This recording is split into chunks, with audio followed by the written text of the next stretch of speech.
Hello student, this is Suman Shekhawat. Welcome to इंडसेड। तो आज हम लोग जो है, आज हम स्टार्ट करने वाले हैं हमारा जो क्लास 10th की इकोनॉमिक्स वाली बुक है।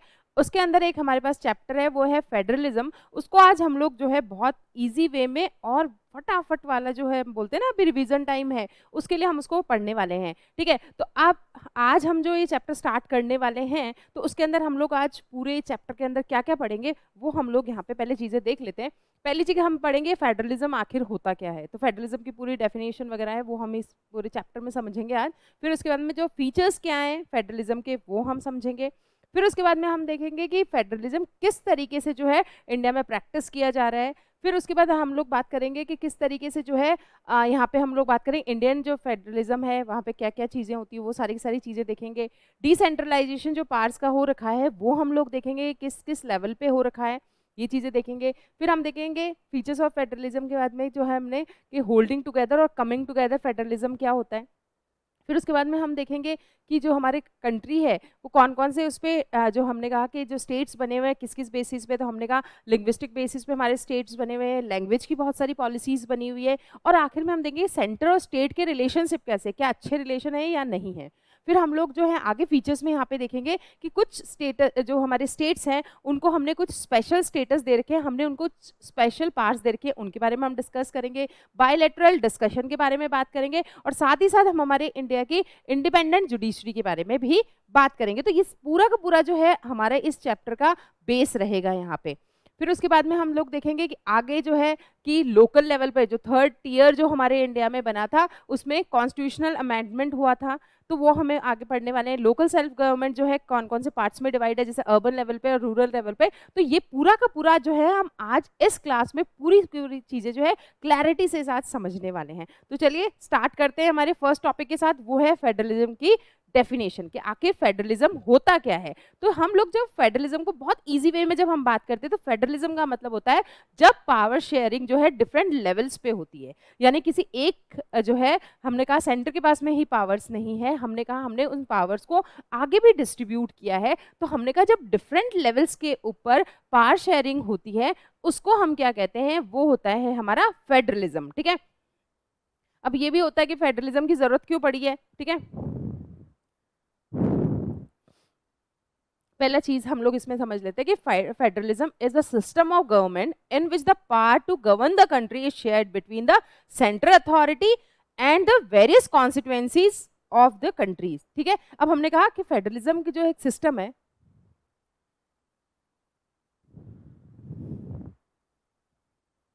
ठीक है, अब हमने कहा फेडरलिज्म क्या है। फेडरलिज्म एक अपने पास में जो है हमने कहा फेडरलिज्म जो है एक सिस्टम है किसका, गवर्नमेंट का, जिसके अंदर क्या होता है किस तरीके से जो हमारी कंट्री है वो गवर्न हो रही है। फिर उसके बाद में हमने कहा जो वहाँ पे पावर्स हैं, ठीक है, पावर्स हैं अलग अलग लेवल्स पे डिवाइडेड है, जैसे सेंट्रल लेवल पे और फिर उसके बाद में वेरियस कॉन्स्टिट्यूएंसीज पे। ठीक है, अब हमने कहा इसको बहुत इजी तरीके से हम लोग समझते हैं, बहुत इजी वे में, कि हमने कहा ये सेंट्रल लेवल है, ये सेंट्रल है, ये सेंट्रल लेवल हो गया। फिर हमने कहा नेक्स्ट हमारे पास में टीयर क्या आ जाता है, नेक्स्ट हमारा हो गया है स्टेट लेवल पे। आपने डिफरेंट डिफरेंट जो हमारे कंट्री की कॉन्स्टिट्यूएंसीज है उसके बेसिस पे आपने अलग अलग उनको बांट दिया है। फिर हमने कहा हमारे यहाँ पे एक थर्ड टीयर भी होता है जो हम लोकल लेवल पे कहते हैं। ठीक है, ये हो जाता है हमारा लोकल लेवल।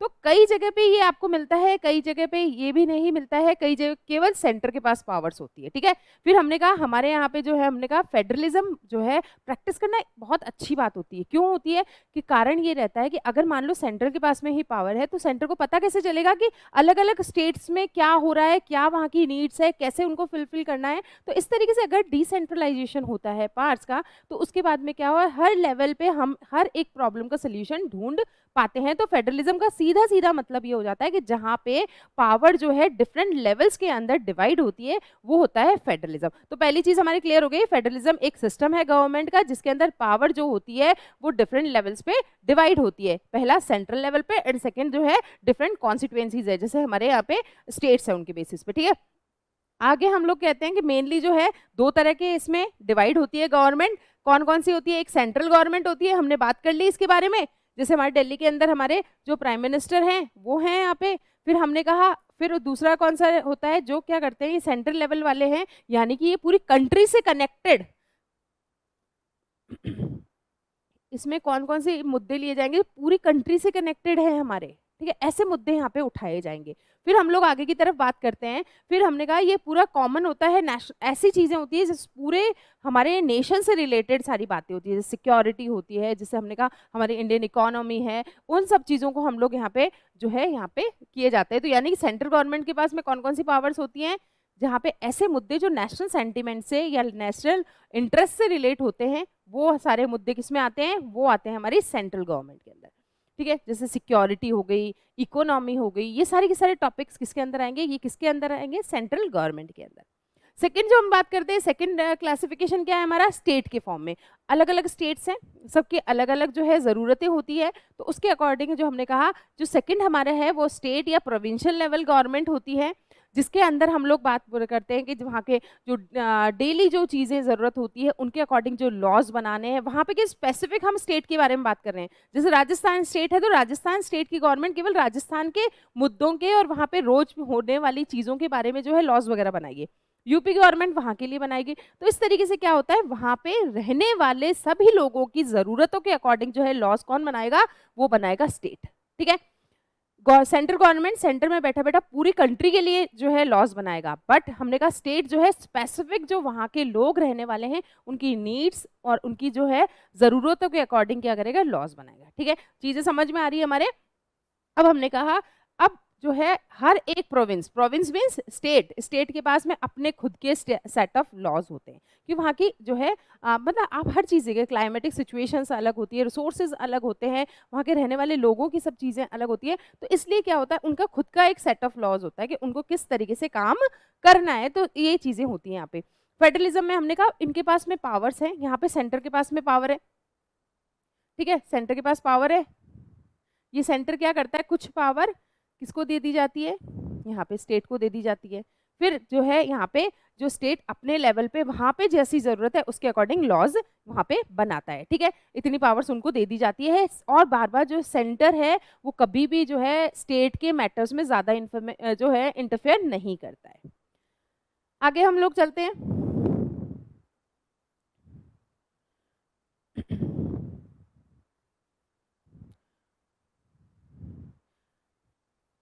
अब हमने कहा कि ये कई जगह तो है, the domain in which they can make laws are kept independent of each other to avoid conflict and balance power among them. अब उसमें कहा गया है कि ये जो इस चीज़ की सिचुएशन इस तरीके से बनाई गई है ताकि कभी भी कॉन्फ्लिक्ट वाली कंडीशन ना हो, कभी भी स्टेट ये ना कह दे कि नहीं हमारी ये ज़रूरत थी और सेंट्रल ने कोई भी कानून हमारे लिए नहीं बनाए हैं, बट स्टेट अपने लेवल पे अपनी ज़रूरत के अकॉर्डिंग जो है लॉज बना रहा है, तो कॉन्फ्लिक्ट होने की कोई भी संभावना ही नहीं है, वहाँ पे पॉसिबिलिटी ही नहीं होती है। आगे हम चलते हैं। एक तरह की हो गई फेडरल गवर्नमेंट। क्या हर जगह फेडरल गवर्नमेंट ही होती, नहीं, एक तरह की और गवर्नमेंट होती है, वो होती है यूनिटरी गवर्नमेंट। तो आप आगे देख लेते हैं यूनिटरी गवर्नमेंट और फेडरल गवर्नमेंट के अंदर क्या क्या फर्क है, ठीक है, हम लोग देख लेते हैं। यूनिटरी गवर्नमेंट मतलब वहाँ पे केवल एक ही लेवल के अंदर जो है डिवाइड होता है पूरा का पूरा जो वहाँ की गवर्नमेंट होती है, ठीक है। तो यहाँ पे होती है एक सिंगल, ठीक है, यहाँ पे होती है सिंगल लेवल पे,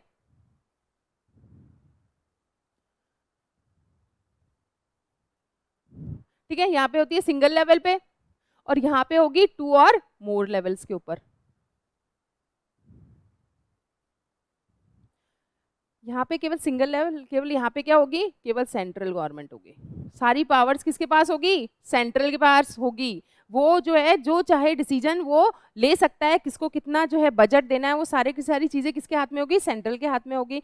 कोई भी वहाँ पे जो है डिसीजन लेना होगा वो सेंट्रल वहाँ पे लेता है। लेकिन फेडरल गवर्नमेंट में क्या होता है, 2 या 2 से ज़्यादा लेवल पे जो है गवर्नमेंट की जो है हमने कहा कि लेवल्स पे पावर जो है बटी हुई होती है, ठीक है।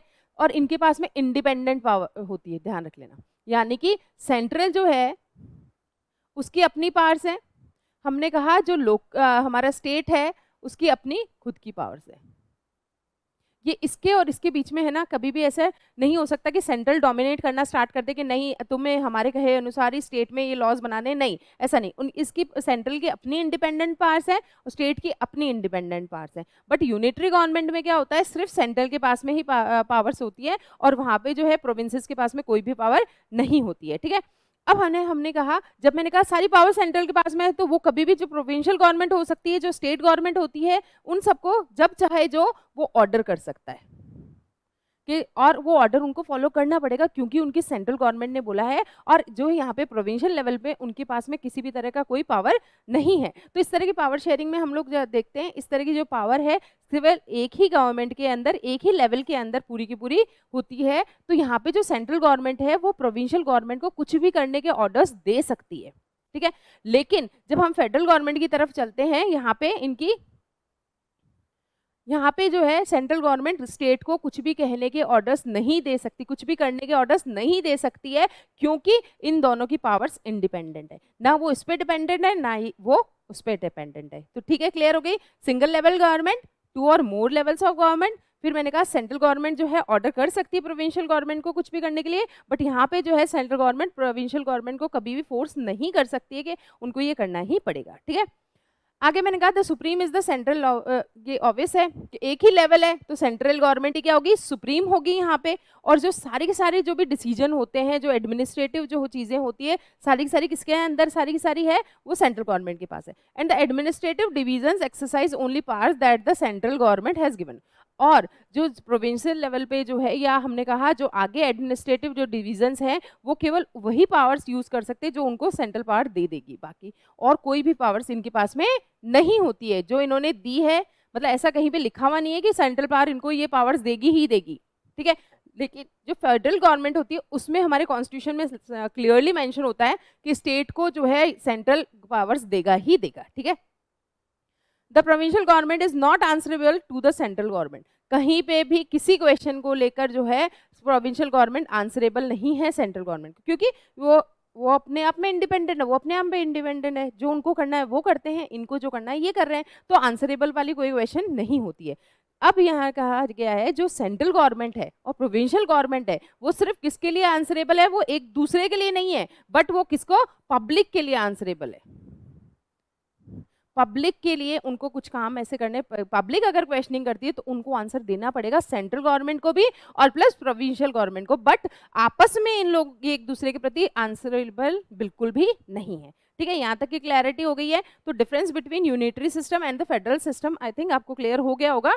यूनिटरी मतलब एक लेवल, फेडरल मतलब एक दो से ज्यादा लेवल, दो या दो से ज्यादा लेवल। हमने कहा इसमें प्रोविंशियल गवर्नमेंट को ऑर्डर्स दिए जा सकते हैं, उसमें प्रोविंशियल गवर्नमेंट कोई भी ऑर्डर नहीं मानती, मतलब ऐसा नहीं दे सकते आप उनको। यहाँ पे जो सेंट्रल गवर्नमेंट होती है वही जो है सबसे ज्यादा जिनके पास पावर्स होती है, और जो बाकी सब यूनिट्स हैं उनके पास में वही पावर्स होगी जो उनको सेंट्रल गवर्नमेंट देगी।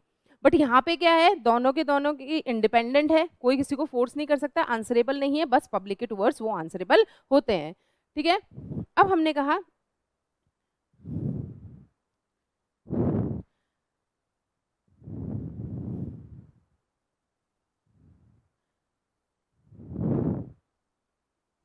अब आ जाओ, ये बहुत इंपॉर्टेंट क्वेश्चन है हमारे इसका, फेडरलिज्म के की फीचर्स क्या होते हैं। हमने कहा फेडरलिज्म फेडरलिज्म फेडरलिज्म, लेकिन फेडरलिज्म में ऐसी क्या इंपॉर्टेंट बातें हैं, ऐसे क्या क्या उसके फीचर्स है जो उसको इतना स्पेशल बनाते हैं, और हर मतलब जो कंट्री है वो हमने कहा फेडरलिज्म वहाँ पे होना एक अच्छी बात मानी गई है, पावर शेयरिंग होना अच्छी बात मानी गई है। तो क्या क्या फीचर्स है वो हम लोग फटाफट देख लेते हैं इसके अंदर। तो फेडरलिज्म का मतलब ही क्या है, दो या दो से ज्यादा लेवल्स पे अगर गवर्नमेंट बटी हुई है, या दो से ज्यादा उसके दो या दो से ज्यादा उसके टीयर्स हैं, तो वो क्या हो गई है हमारी, वो हमारी हो गई है, देख लिया आपने कि यहाँ पे हमने कहा दो या दो से ज्यादा जो लेवल्स है वो हमारी क्या हो जाती है, फेडरल गवर्नमेंट हो जाती है। जिसमें मैंने बता दिया आपको कि एक सेंट्रल लेवल होता है, ठीक है, सेंट्रल लेवल के बाद में फिर हमारे पास में जो है स्टेट लेवल होता है, और कई कंट्रीज में जो है यहाँ पे लोकल गवर्नमेंट होता है, जैसे हमारे यहाँ पे है, ठीक है। तो दो मोस्टली में सेंट्रल और स्टेट मिलता है, लेकिन हमारे यहाँ पे जो है ये लोकल लेवल भी मिलता है। तो दो या दो से ज्यादा जो भी जहाँ पे टीयर्स हमें गवर्नमेंट के देखने को मिलते हैं वो कंट्री फेडरल कंट्री होती है। क्लियर है यहाँ तक बात? आगे की तरफ हम चलते हैं। अब एक चीज आप समझना, मैंने कहा कि डिफरेंट लेवल्स पे गवर्नमेंट रूल करती है, ठीक है, डिफरेंट लेवल पे कर रही है, सेंट्रल लेवल पे भी कर रही है, प्लस हमने कहा कहाँ पे कर रही है, स्टेट लेवल पे भी कर रही है। अब आप एक चीज समझा, इसमें इंपॉर्टेंट चीज है, मैंने कहा जो एक सिटीजन है, ठीक है, अब ये सिटीजन है यहाँ पे, ठीक है, ये सिटीजन है, तो इसको देखो आप क्या करोगे, इसको सेंट्रल गवर्नमेंट भी रूल कर रही है, ठीक है, इसको रूल कर रही है ना, और यहाँ पे इसको स्टेट लेवल भी पे भी इसको गवर्न किया जा रहा है, ठीक है। अब यहाँ पे आप देखना कि स्टेट और सेंट्रल दोनों इसको जहाँ गवर्न कर रहे हैं, बट उनका जो जुरिस्डिक्शन है वो अलग अलग होता है। जुरिस्डिक्शन मतलब होता है एरिया ऑफ कंट्रोल, ठीक है, jurisdiction means area of control उनका अलग अलग होता है कि किस लेवल पे कौन सी जो है वो लॉज बना सकते हैं, कौन कौन से टैक्सेस उनको पे करने पड़ेंगे, एडमिनिस्ट्रेशन के लिए क्या क्या चीज़ें, वो सारी सारी उनके एरियाज अलग अलग होते हैं। मतलब अब जो एक सिटीजन है वो इंडिया का भी जो है वहाँ पे सिटीजन है, और साथ ही साथ वो कहाँ के जो जिस स्टेट में वो रह रहा है वहाँ का भी वो जो है सिटीजन है। तो अब दोनों की बातें उनको माननी पड़ेगी, लेकिन उनके जो जुरिस्डिक्शन होता है, एरिया ऑफ कंट्रोल है, वो अलग अलग है। जैसे मैंने बात करी कि कुछ ऐसे नेशनल लेवल के जो इंटरेस्ट होते हैं, जैसे कि मैंने कहा आपको डिफेंस हो गया है, जैसे हमने कहा इकोनॉमी है, ऐसे सारे लेवल्स पे तो सेंट्रल के कंट्रोल में आ रहा है, बट बाकी और सारी चीज़ें जो ट्रेड है, कॉमर्स है, वो किस में आएगा, वो स्टेट लेवल पे आ रहा है। तो ये सारी की सारी चीज़ें हैं, तो यानी कि हमने कहा कि दोनों से वो गवर्न हो रहा है, दोनों ही उस पर रूल कर रहे हैं सेम सिटीजन के ऊपर, लेकिन उनका जुरिस्डिक्शन जो है वो अलग अलग होता है, ठीक है। कौन से लेवल पे कौन सी जो है हमने बात करी कि कौन से मुद्दे पे कहाँ पे जो है डिसीजंस लिए जाएंगे, ये अलग अलग होते हैं, ठीक है। जुरिस्डिक्शन उनका अलग अलग होता है। सेकंड की फीचर, पहले एक से दो या दो से ज्यादा जो है टीयर्स होते हैं उसमें, सेकंड थिंग इज उनका जुरिस्डिक्शन अलग अलग होता है।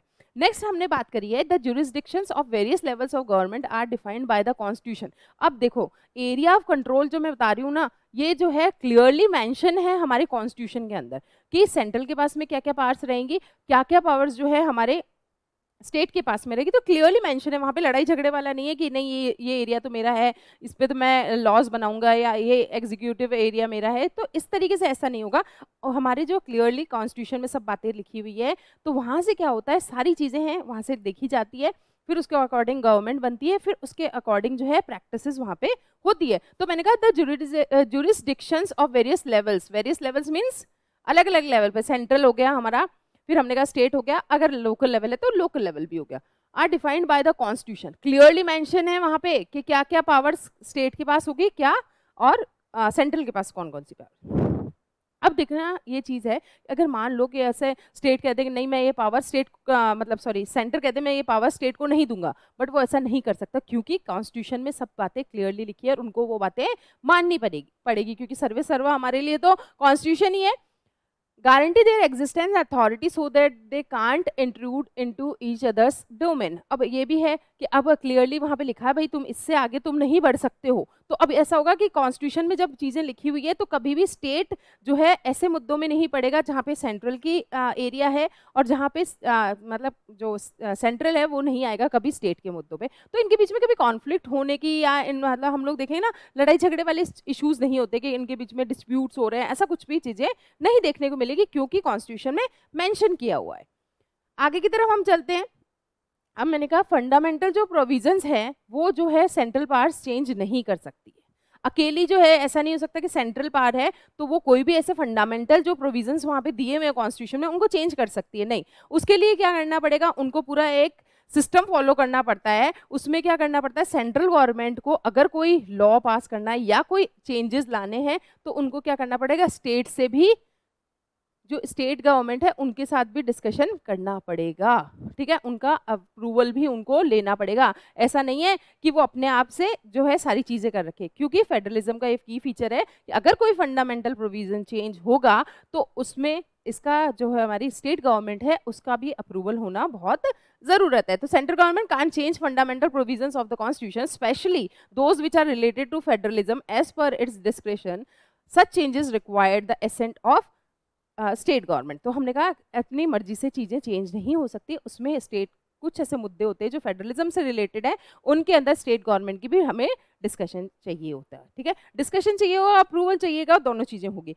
अब मैंने कहा कभी ऐसी सिचुएशन हो ही जाती है ना कि सेंट्रल और जो है हमारी स्टेट लेवल दोनों के बीच में डिस्प्यूट हो जाए किसी मुद्दे को लेके, ठीक है। उस केस में क्या होगा, उस केस में हमारी जो थर्ड हमारा जो हमने पावर शेयरिंग में है, हमारी जो हॉरिजॉन्टल पावर शेयरिंग है, जिसमें हम बात करते हैं कि हमारे पास में एक लेजिस्लेचर है, ठीक है, एक हमारे पास में एग्जीक्यूटिव है, ठीक है, एक हमारे पास में जो है यहाँ पे जुडिशरी होती है। तो यहाँ पे अगर ये दोनों मुद्दे हैं हमारे पास में, तो हमने कहा कि अगर ऐसा स्टेट और जो हमारी ये ना डिस्प्यूट अगर हो जाता है किस किस के बीच में, सेंट्रल अथॉरिटी के बीच में और स्टेट अथॉरिटी के बीच में, ठीक है, तो हमारी जो सुप्रीम कोर्ट है, हाईएस्ट कोर्ट कौन है हमारी, सुप्रीम कोर्ट, क्या करेगी इसके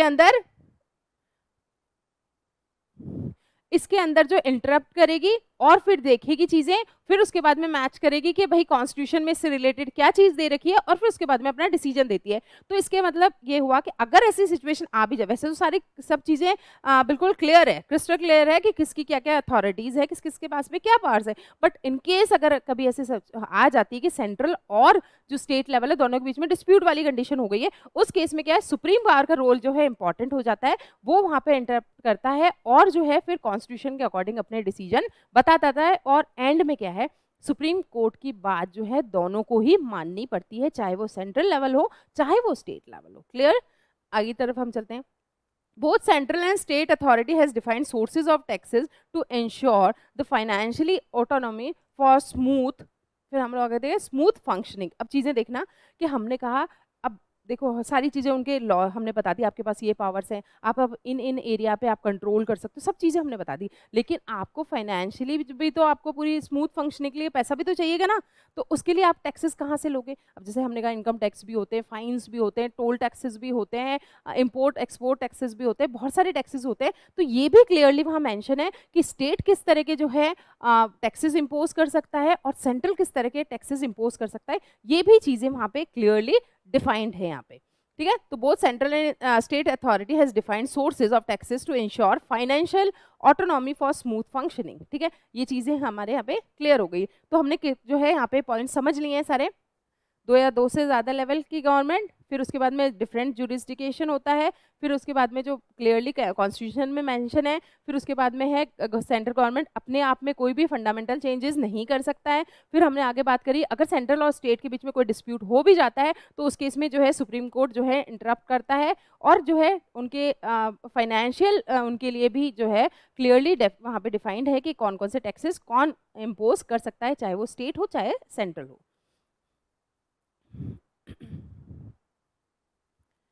इसके अलावा हमारा एक और बच जाता है। अब हमने कहा सब चीजें मान ली हमने, बट हमने कहा फेडरल सिस्टम के दो मेन ऑब्जेक्टिव्स होते हैं।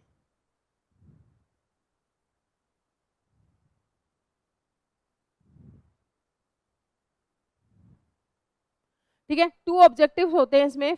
पहली चीज तो क्या होती है हमारे पास में कि फेडरल सिस्टम के दो मेन ऑब्जेक्टिव्स हैं, मेन चीजें हैं कि एक तो हमें क्या करना पड़ेगा कि सेफगार्ड बनना पड़ेगा, अगर किसी के फंडामेंटल राइट्स वगैरह हैं तो उनके हमें क्या है सेफगार्ड बनना पड़ेगा उनका, ताकि कोई वायलेट नहीं कर पाता है। दूसरी चीज क्या है, देश की यूनिटी जो है बनी रहनी चाहिए। अब देखो कैसे बनी रहेगी, क्योंकि हर जगह क्या होता है, अब मैंने कहा दो है इसके, फर्स्ट की बात करते हैं सेफगार्ड है promote the unity of the country. अब कैसे है, मैंने कहा अब अलग अलग स्टेट्स हैं, मैंने कहा सबके पास इक्वल राइट्स नहीं है, हर स्टेट को उनकी ज़रूरतों के अकॉर्डिंग उनको अलग अलग राइट्स दिए गए हैं। तो उसके अंदर क्या है, ऐसी सिचुएशन ना आए कि कभी फंडामेंटल राइट्स हो चाहे आपस में डिस्प्यूट्स हो, ऐसी चीज़ें नहीं होनी चाहिए। तो जो फेडरल सिस्टम में इन चीज़ों का बहुत ध्यान रखा गया है ताकि ये चीज़ें ना हो और जो है हमारे देश की एकता है, यूनिटी है, वो बनी रहे। ठीक है, दूसरी क्या है, हमने कहा अकमंडेट रीजनल डाइवर्सिटी। हमारा इंडिया मतलब बहुत बड़ा हमने कहा डाइवर्स एक कंट्री है, वहाँ पे आपको देखने को क्या मिलता है कि हर जगह आप जाओगे कल्चर अलग है, लैंग्वेज अलग है। तो यहाँ पे फेडरल गवर्नमेंट क्या होती है, जब आप स्टेट लेवल पे उनको बांट देते हो तो उस स्टेट की ज़रूरत के अकॉर्डिंग क्या होता है वो वहाँ पे सारे सिस्टम बना लेता है। तो इस तरीके से क्या है रीजनल डाइवर्सिटी भी बनी रहती है। तो ये मेन दो ऑब्जेक्ट हैं किसके फेडरलिज्म के जो फुलफिल होने चाहिए। ठीक है, अब आगे चलते हैं हम। अब हमने कहा different routes through which federations can be formed. अब हमने कहा फेडरेशन किस तरीके से बनती है, तो हमने कहा मेनली दो तरह की जो फेडरेशंस होती है, तो हमने कहा एक होती है कमिंग टुगेदर फेडरेशन और दूसरी होती है holding together federation. Coming together federation के अंदर हमारे पास में क्या होता है, इसमें आप देखोगे क्या होता है, कुछ इंडिपेंडेंट, ठीक है, इसमें क्या होता है, इंडिपेंडेंट जो स्टेट्स हैं, जो स्टेट्स है वो क्या करते हैं, एक साथ मिलकर एक जो है फेडरेशन बनाते हैं, जैसे United states of India, United states of America. तो उसमें क्या होता है, अमेरिका के बहुत सारे जो है इंडिपेंडेंट जो है स्टेट्स हैं वो आपस में मिलते हैं, मिलके फिर क्या करते हैं, एक फेडरेशन बनाते हैं जिसको हम कमिंग टुगेदर फेडरेशन कहते हैं। ठीक है, इसमें क्या होता है, इसमें जो है यहाँ पे सबके पास अपनी अलग अलग पावर्स होती है। ठीक है, यहाँ पे ऐसा नहीं होता कि किसी के पास ज्यादा पावर्स है किसी के पास कम है, सब अपने अपने लेवल पे इंडिपेंडेंट है, सेंट्रल गवर्नमेंट से उनको कुछ भी लेना देना नहीं होता है। इस केस में क्या होता है, वो सब क्या करते हैं, एक छोटे छोटे सारे स्टेट्स जो हैं वो सारी जो यूनिट्स हैं वो सारी की सारी क्या मिलते हैं, सब एक साथ आते हैं और मिलते हैं और क्या करते हैं, एक बहुत बड़ी यूनिट बना लेते हैं। जैसे छोटे छोटे हमने कहा बहुत सारी वो आई यहाँ पे इंडिपेंडेंट स्टेट्स या कॉन्स्टिट्यूएंट स्टेट्स हैं वो आपस में आते हैं और एक बड़ी बिगर यूनिट जो है वो बना लेते हैं, उसका नाम हुआ है यूनाइटेड स्टेट्स ऑफ अमेरिका। तो ठीक है, ये चीज़ हो गई यहाँ पे। तो हमने कहा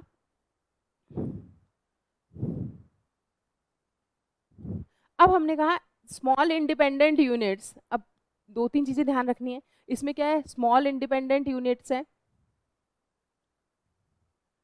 स्मॉल इंडिपेंडेंट यूनिट्स है, वो क्या करती है, पास में आती है, एक साथ मिलती है। रीजन क्या है, to form a bigger unit. ठीक है, ताकि छोटे छोटे, देखो वो अपने आप में इतने बड़े भी नहीं है कि भाई वो अलग थलग रह सकें, लेकिन एक बड़ी यूनिट बनाने के लिए क्या करते हैं, वो अपनी सोवर्निटी है या फिर वो हम मतलब होता है ना अपनी खुद की एक आइडेंटिटी बनाने के लिए वो लोग क्या करते हैं कि एक बड़ी यूनिट बनाते हैं। ठीक है, अब इसके अंदर देखेंगे, this is done to increase their security of existence. अब देखो छोटे छोटे अपने आप में वो इधर उधर होंगे तो कोई भी बाहर का कोई भी आके उन पर अटैक कर देगा, हो सकता है उनकी टेरिटरीज छीन ली जाती है। तो इस चीज से बचने के लिए वो लोग क्या करते हैं, एक बिगर यूनिट बना लेते हैं जहाँ पे उनकी जो है ऐसी गवर्नमेंट देखने को मिलती है। तो इसके अंदर ध्यान रख लेना, ये सब इंडिपेंडेंट है, ये इन पे कोई जबरदस्ती कोई प्रेशर नहीं है, ये बस अपनी सिक्योरिटी के लिए अपनी सोवरेनिटी के लिए क्या करते हैं, आपस में मिलते हैं और एक बड़ी यूनिट जो है बना लेते हैं। ठीक है, फिर हम लोग इसके एग्जाम्पल देखते हैं। और यहाँ पे एक चीज ध्यान रखना है, यहाँ पे जो कॉन्स्टिट्यूएंट जो स्टेट्स हैं जो मिल रहे हैं आपस में, उनके पास में इक्वल पावर्स है। ठीक है, और सब अपने आप में मतलब है स्ट्रांग है। ठीक है, आगे हम देखते हैं, इसके एग्जाम्पल है यूएसए है, स्विट्जरलैंड है और ऑस्ट्रेलिया है। ठीक है, तो हमने कमिंग टुगेदर जो फेडरेशन है उसमें एक चीज़ देखते हैं कि बहुत सारी छोटी छोटे इंडिपेंडेंट जो यूनिट्स हैं वो आपस में आती है और एक बड़ी यूनिट का निर्माण कर लेती है। क्या कारण रहता है इसके पीछे, वो अपने आप में रह रही थी ना इतने, लेकिन उनको अपनी सिक्योरिटी की चिंता है, सोवरेनिटी की चिंता है कि कल को कोई दूसरा आके उन पर अटैक करके उस एरिया को अपने एरिया में ना मिला ले। इस चीज़ की चिंता की वजह से वो क्या करते हैं, एक बड़ी यूनिट का निर्माण करते हैं, बड़ी यूनिट बनाते हैं। अब हमने इस चीज़ में देखा है कि यहाँ पे जो कॉन्स्टिट्यूएंट स्टेट्स है या जो यूनिट्स हैं उनके सबके पास में इक्वल पावर्स होती है और अपने आप में स्ट्रांग भी होते हैं। ठीक है, इसके एग्जांपल्स है यूएसए, स्विट्जरलैंड और ऑस्ट्रेलिया। ठीक है, अब आगे की तरफ चलो। होल्डिंग टुगेदर फेडरेशन, इसमें क्या होता है, एक बहुत बड़ी कंट्री है। ठीक है, हमारे जो इंडिया है, इंडिया के अंदर आप देखते हो कि बहुत बड़ी कंट्री है, बहुत डाइवर्स कंट्री है। इसके अंदर क्या है, बहुत सारे, एक कंट्री है वो अपने आप में एक बिगर यूनिट है, हमेशा से जो है एक अपने आप में कंट्री था, उसमें हमने लेकिन क्या कर रखा है, उसको हमने क्या करा है, कॉन्स्टिट्यूएंट स्टेट्स में बांट दिया है। ठीक है, कॉन्स्टिट्यूएंट स्टेट्स में बांट दिया है ताकि हम इजीली क्या करते हैं उसके अंदर भाई गवर्न कर पाएंगे इसके अंदर। अब आगे देखते हैं, in this is a large country decide to divide its powers among constituent states, the central power is more powerful than the state governments. Very often constituent units have unequal power as some are granted special powers. तो holding together federation में क्या होता है, एक बहुत बड़ी country है हमारी इंडिया जैसी, उसमें क्या हो रहा है, डिफरेंट कॉन्स्टिट्यूएंट स्टेट्स में आपने उनको बांट दिया है। आप क्या करते हो, लेकिन यहाँ पे सेंट्रल गवर्नमेंट पावरफुल ज़्यादा है स्टेट गवर्नमेंट से। फिर उसमें क्या होगा, ऐसी कोई सिचुएशन आती है कि भाई जैसे कभी भी पावर्स डिस्ट्रीब्यूशन की बात की जाती है, पावर शेयरिंग की बात की जाती है, तो इन स्टेट्स के पास इक्वल पावर नहीं हो, अनइक्वल पावर होती है। किसी स्टेट के पास ज़्यादा पावर है, किसी के पास स्टेट के पास कम पावर है। कुछ स्टेट्स के पास स्पेशल पावर्स भी है, जैसे हम अभी मिजोरम, अरुणाचल प्रदेश और इनके बारे में पढ़ेंगे, आसाम वगैरह के पास, इनके पास स्पेशल पावर्स है, वो आगे हम सब चीज़ें पढ़ेंगे। अब हमने कहा दो तरह की हो गई हमारी, एक तो हो गई जिसमें बहुत सारे कंट्रीज एक साथ मिलकर एक यूनिट बनाते हैं। होल्डिंग टुगेदर में क्या होता है, एक बड़ी कंट्री जो क्या करती है, अपने कॉन्स्टिट्यूएंट स्टेट्स को अपनी पावर्स को बांट देती है। ठीक है, इस तरीके से ये अलग अलग चीजें हुई। अब इंडिया एक फेडरल कंट्री कैसे है? तो ऑब्वियस है हमारा इंडिया जो है एग्जाम्पल किसका है? होल्डिंग टुगेदर फेडरेशन का। कौन से का? होल्डिंग टुगेदर फेडरेशन है। इसके अंदर इसने क्या है, खुद एक बहुत बड़ी कंट्री है, इसने अपने स्टेट्स को क्या है, थोड़ी थोड़ी पावर्स बांट दी है, ठीक है। अब हमने कहा the constitution of India in article 1 describes India as a union of, हमारा इंडिया क्या है? यूनियन ऑफ स्टेट्स, ठीक है। बहुत सारे स्टेट्स की एक यूनियन है हमारा इंडिया। अब हमने क्या कहा? The word federation is not mentioned in the constitution, हमारे कॉन्स्टिट्यूशन के अंदर फेडरेशन नहीं दे रखी है, लेकिन फेडरेशन वर्ड हमारे उसमें नहीं मिलेगा, लेकिन हमारे इंडियन यूनियन जो है, मतलब हमारा जो इंडिया है उसका जो बेस है, या हम बोलते हैं वहां पे जो प्रिंसिपल काम कर रहा है, वो प्रिंसिपल कौन सा है? वो है हमारा फेडरलिज्म। हमारे कॉन्स्टिट्यूशन में कहीं ये वर्ड आपको नहीं दिखेगा फेडरलिज्म वाला, लेकिन हमारा जो इंडिया है इसी के ऊपर काम करता है पूरा का पूरा, ठीक है। अब हमने कहा कॉन्स्टिट्यूशन ऑफ इंडिया की जब हम बात करते हैं तो ये हमेशा क्या करता है, हमें जो है डिफरेंट टीयर्स के रूप में गवर्नमेंट देता है, ठीक है। हमने कहा सेंट्रल लेवल पे, फिर उसके बाद में हमने कहा स्टेट लेवल के ऊपर। सेंट्रल पे हमारे दिल्ली के अंदर जो पीएम बन जाते हैं, स्टेट में हमने कहा जब हमारे असेंबली एग्जाम वो होते हैं, वोट्स इलेक्शंस होते हैं, तब हमारे सीएम बन जाते हैं। तो हमने कहा हमारे डिफरेंट टीयर्स होते हैं गवर्नमेंट के ऊपर, सेंट्रल लेवल पे अलग, स्टेट लेवल पे अलग होते हैं। फिर हमने कहा 1992 में एक अमेंडमेंट आया था हमारे यहाँ पे, अमेंडमेंट आने के बाद में हमने एक थर्ड टीयर भी यहाँ पे इंक्लूड कर दिया था, जो था लोकल लेवल। तो ये अमेंडमेंट कब आया था? 1992 में। क्लियर है? अब हमने आगे करा, हमारे यहाँ पे अगर हम इंडिया की बात कर रहे हैं तो फेडरलिज्म वर्ड हमें नहीं मिल रहा है, लेकिन हमने कहा हमारी जो इंडिया के अंदर मेन इसी प्रिंसिपल के ऊपर सारे के सारे काम होते हैं। दो टीयर्स पे हमारी गवर्नमेंट चलती है मेनली, जो है एक सेंट्रल लेवल और फिर स्टेट लेवल। फिर 1992 में जब हमें ज़रूरत पड़ी, जब हमें लगा कि हम लोग क्या है इतनी बड़ी डाइवर्स कंट्री में हम इसके बेसिस पे नहीं कर सकते, हमें लोकल लेवल भी चाहिए, ताकि वहाँ के विलेजेस हैं, वहाँ के जो एरियाज़ हैं, सिटीज़ हैं, वहाँ पे क्या ज़रूरत है, उनको कौन से स्कूल्स चाहिए, उनको हॉस्पिटल्स चाहिए, ट्रांसपोर्ट अच्छा नहीं है, ये क्या, ऐसी सारी चीज़ों के बारे में, ऐसी सारी प्रॉब्लम्स के बारे में हमें कौन बता सकता है? वो बता सकता है हमें लोकल लेवल। तो जब इसकी ज़रूरत महसूस हुई तो हमने कॉन्स्टिट्यूशन में अमेंडमेंट किया और उसके अंदर एक नई चीज़ ऐड करी, वो था हमारा third tier of the government और लोकल गवर्नमेंट, ठीक है। ये चीज़ें हमने यहाँ कर ली। अब देखना क्या करते हैं इसमें। In this manner India satisfy the condition of having 2 और मोर लेवल्स ऑफ गवर्नमेंट, ठीक है। ये सारी सारी चीज़ें इसके अंदर हो गई है। फिर आगे की तरफ हम देखते हैं, अब हमने 3 लेवल पे बांट दिया, सेंट्रल भी बांट दिया हमने, स्टेट भी बोल दिया हमने। अब हमने क्या कहा कि अब ये कौन कौन से मुद्दों पे सेंट्रल लॉज बना सकती है, स्टेट कौन से लॉज पे बना, मतलब उन पे मुद्दों पे बना सकती है। तो इसको हमने क्लियर करने के लिए हमने क्या करा है, इनको अलग अलग लिस्ट में बांट दिया है। जैसे एक यूनियन लिस्ट है हमारे पास में, ठीक है। एक हमारे पास में जो नेक्स्ट होती है वो हमारे पास में कौन सी वाली होएगी, एक हमारे पास यूनियन लिस्ट हो जाती है। फिर उसके बाद में हम लोग देखते हैं आगे, एक मिनट,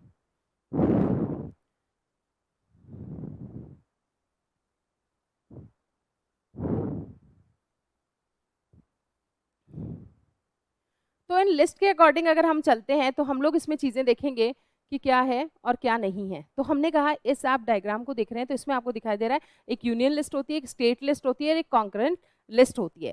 यूनियन लिस्ट वो होती है जहाँ पे नेशनल इंटरेस्ट वाले सारे मुद्दों पे जो है कानून बनाने, लॉज बनाने हमें, ठीक है। तो हमने क्या कहा, इन पे जो है ये जो सारे के सारे हैं, यूनियन लिस्ट पे कौन बनाएगा, यहाँ पे ये बनाएगी सेंट्रल। स्टेट लिस्ट पे कौन बनाएगा, ये बनाएगा हमारा जो स्टेट बनाएगा। हर स्टेट की अलग अलग स्टेट लिस्ट होती है, उनको जो सारे के सारे डिस्कशन यहाँ पे। कॉन्करेंट लिस्ट जो हम लोग बात करें जिन पे दोनों बना सकते हैं,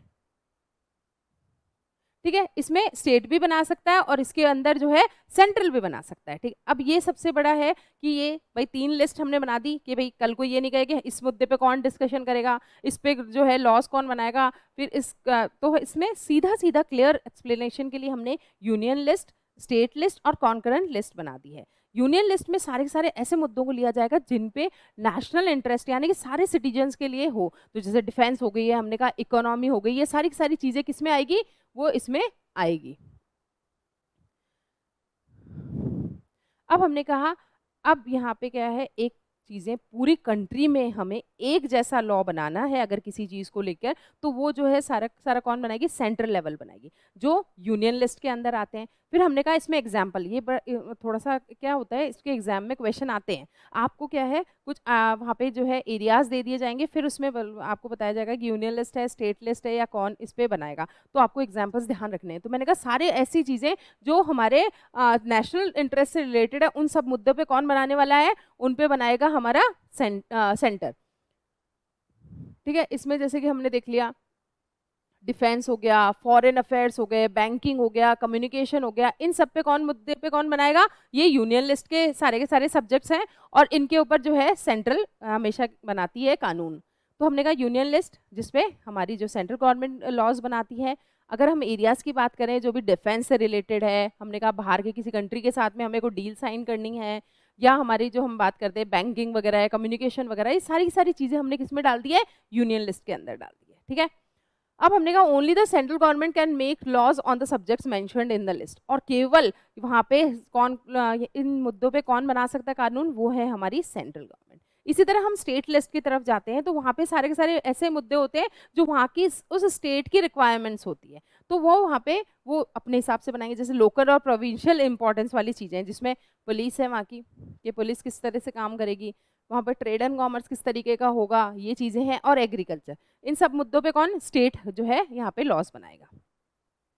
अब इसके अंदर जो है उनकी ज़रूरतों के अकॉर्डिंग बना लेगा, यहाँ पे जो है सेंटर इंटरफेयर नहीं करेगा कि आपको ऐसे करना है, ऐसे करना है, ये चीज़ें ऐसे होनी चाहिए, ऐसा कुछ भी नहीं होगा। यहाँ पे जो है स्टेट अपने अकॉर्डिंग, अपनी नीड्स के अकॉर्डिंग, अपनी जो है रिक्वायरमेंट्स के अकॉर्डिंग यहाँ पे लॉज बनाएगा।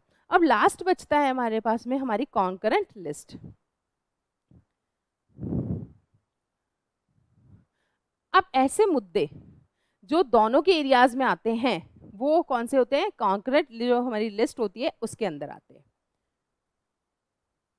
अब हमने कहा द कॉन्करेंट लिस्ट जो है ऐसे मुद्दों को लेती है जो कि स्टेट और जो हमारा सेंटर है दोनों के कॉमन इंटरेस्ट वाले होते हैं। ठीक है, ऐसे मुद्दों पे जो है अब दोनों के मुद्दे हैं तो दोनों ही उस पर लॉज बना सकते हैं। स्टेट चाहे तो स्टेट भी बना सकता है और जो सेंटर चाहेगा वो भी बना सकता है। ठीक है, अब इसके अंदर ऐसी कौन सी सारी चीज़ें हो सकती है जो भी ऐसी है, कभी सिचुएशन ऐसे आ जाती है जो भी ऐसे मुद्दे हैं कि हाँ ये हमारे इंडिया इससे रिलेटेड है, उससे रिलेटेड है, तो उसमें बन जाएंगे। तो अब आगे हम देखते हैं, both centre and state can make laws on the subjects mentioned in the list in this list in case of conflict। अब अगर मान लो फिर भी कोई कॉन्फ्लिक्ट हो जाता है तो एंड में क्या डिसीजन होगा, क्योंकि यहाँ पे हमने कहा थोड़ी पावर सेंटर के पास ज़्यादा होती है, तो एंड में जो है उन डिस्प्यूट वाली कंडीशन में, कॉन्फ्लिक्ट वाली कंडीशन में सेंटर जो है उस पर लॉज बनाता है। मैंने कहा कॉन्करेंट में दोनों बना सकते हैं, दोनों के इंटरेस्ट के वहाँ पे सब्जेक्ट्स होते हैं, लेकिन फिर भी अब अगर कभी डिस्प्यूट वाली कंडीशन आ जाती है उस केस में क्या होगा, वहाँ पे जो फाइनल फैसला किसके हक में जाएगा, वो जाएगा सेंटर के। ठीक है, अब हमने कहा any other matter which has been left out. अब अगर मान लो ना वो कॉन्करेंट में आ रहे हैं, ना हमने कहा वो स्टेट में आ रहे हैं, ना वो जो यूनियन लिस्ट में आ रहे हैं, ऐसे कुछ मुद्दे होंगे तो उनको उन पे कौन लॉज बनाएगा, तो उनको हमने क्या बोला है, रेजिड्यूरी। ठीक है, हमने उनके बारे में बात करी है कि ऐसे सारे सब्जेक्ट जो इन सब में ही नहीं आ रहे हैं उन पे, जैसे अभी आप देख रहे हो टेक्नोलॉजी बहुत ज़्यादा डेवलप हो रही है, जैसे हमने कहा कि अभी नेट वगैरह है उनके बारे में हम लोग बात करते हैं, आर्टिफिशियल जो इंटेलिजेंट है उसके बारे में बात करते हैं, ये सारी सारी चीज़ें जो है इन मुद्दे पे कौन बनाएगा, तो इस पे जो है इनमें बात करी, ये सारे रेजिड्यूरी सब्जेक्ट्स हैं, तो इनके ऊपर हमने कहा कि गवर्नमेंट, सेंट्रल गवर्नमेंट जो है इनमें मुद्दों पे सारे के सारे जो है लॉज बना सकती है। 3 लिस्ट में भी अगर जो ऐसे सब्जेक्ट बच जाते हैं जो अभी नए बन रहे हैं, नया उनका एरिया जो है अभी डेवलप हो रहा है, ऐसे नए सारे सब्जेक्ट के ऊपर ये सेंट्रल के पास पावर होती है कि उन रेजिड्यूरी सब्जेक्ट्स के ऊपर वो जो है सारे के सारे कानून बनाए या उनसे रिलेटेड कोई भी डिसीजन लेना हो तो वो लोग लेंगे। क्लियर है, पहली चीज़ यूनियन, सेकेंड है स्टेट, और थर्ड है कॉन्करेंट, और फिर भी अगर कोई मुद्दे बच जाते हैं तो वो हो गए रेजिड्यूरी सब्जेक्ट्स। आगे की तरफ हम चलते हैं।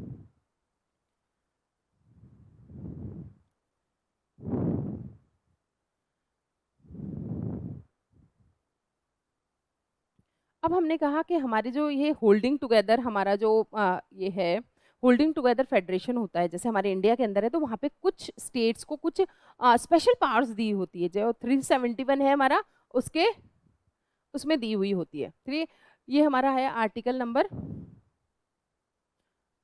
जो हमारा आर्टिकल 371 है, जिसमें कुछ स्पेशल पावर्स कुछ स्टेट्स को दी हुई होती है। पहले जम्मू कश्मीर के पास में थी, लेकिन अब वहाँ से हटा दी गई है वो। लेकिन हमारे कुछ हिमालयन एरियाज वाले कुछ है जिनको स्पेशल पावर्स दी गई है, जिसके अंदर हम लोग देखेंगे तो हमारे पास हो गया मिजोरम, हो गया आसाम, हो गया हमने कहा अरुणाचल प्रदेश, हो गया।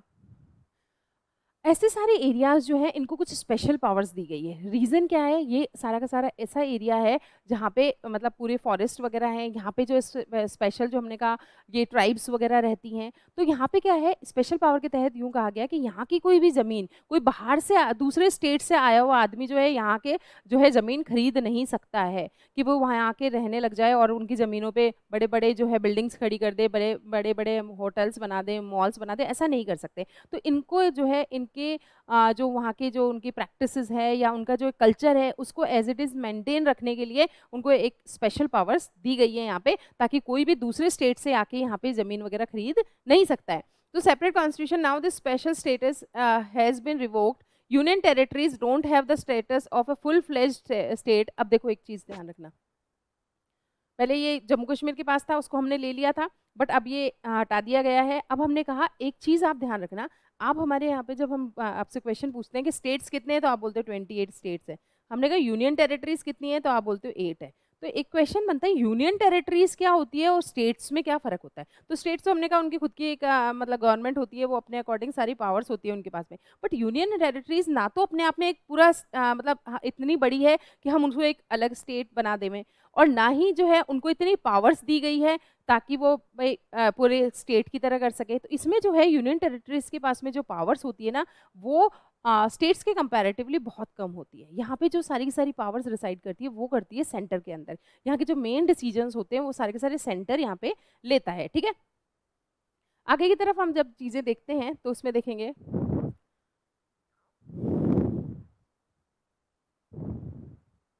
अब इसमें हमने देखा जो मैंने अभी बात करी आपसे, जो हिमालय ईस्ट नॉर्थ ईस्टर्न और हिमालयन जो स्टेट्स हैं उनको ये दी गई है, जैसे उत्तराखंड वगैरह है। इन सब में आप देखोगे जिस sharing of power is safeguarded by the constitution as many amendment affecting the provision of federalism is done by passing the bill with a 2/3 majority of both houses of parliament and later pass by at least half of the states in case of any dispute. अब देखो चीज़ें समझना आप, अब इसमें एक last line जो है उसमें देखो कि अगर ऐसी कोई सिचुएशन होती है कि डिस्प्यूट वाली कंडीशन हो गई है, अगर मान लो सेंटर कुछ चेंजेस करना चाहता है तो क्या वो कर सकता है क्या कॉन्स्टिट्यूशन के अंदर? नहीं, वो अकेला वहां पे कुछ भी नहीं कर सकता। अब मान लो ये सेंटर है, ठीक है, ये सेंट्रल गवर्नमेंट है, उसको कुछ चेंजेस लाने हैं, ठीक है, ये चेंजेस है, लेकिन वो अकेला नहीं ला सकता है चेंजेस। उसको क्या करना पड़ेगा, जो हमारे डिफरेंट दो हाउसेज हैं, एक हमारी जैसे हमने कहा अपर हाउस है और एक लोअर हाउस है,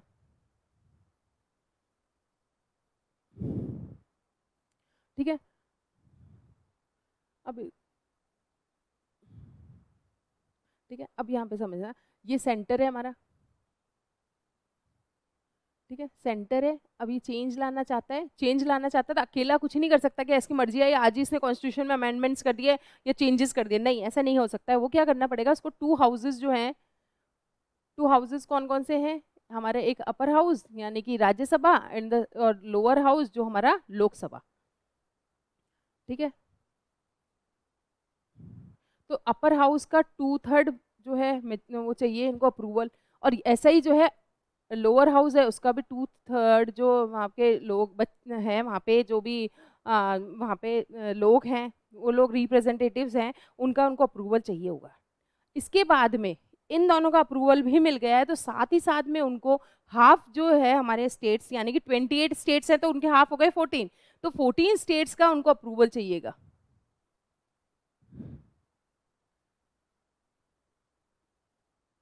तब जाके कोई एक चेंज होगा। तो ऐसा नहीं है कि सेंटर के पास इतनी पावर्स है कि वो अकेला कोई चेंज कर सकता, नहीं, उसको पहले क्या है, अगर कोई अमेंडमेंट लाना है तो पहले वो दोनों वो मुद्दा जो है ले जाके दोनों हाउसेस के सामने रखना पड़ेगा। अगर वहाँ पे 2/3 मेजोरिटी से वो बिल जो है पास हो जाता है तो फिर उसके बाद में जो 14 स्टेट्स हैं हमारे हाफ जो स्टेट्स हैं उनका अप्रूवल भी होना जरूरी है, उसके बाद में ही कोई ऐसा चेंज हो सकता है, अदरवाइज ये चेंज नहीं कर सकते, ठीक है।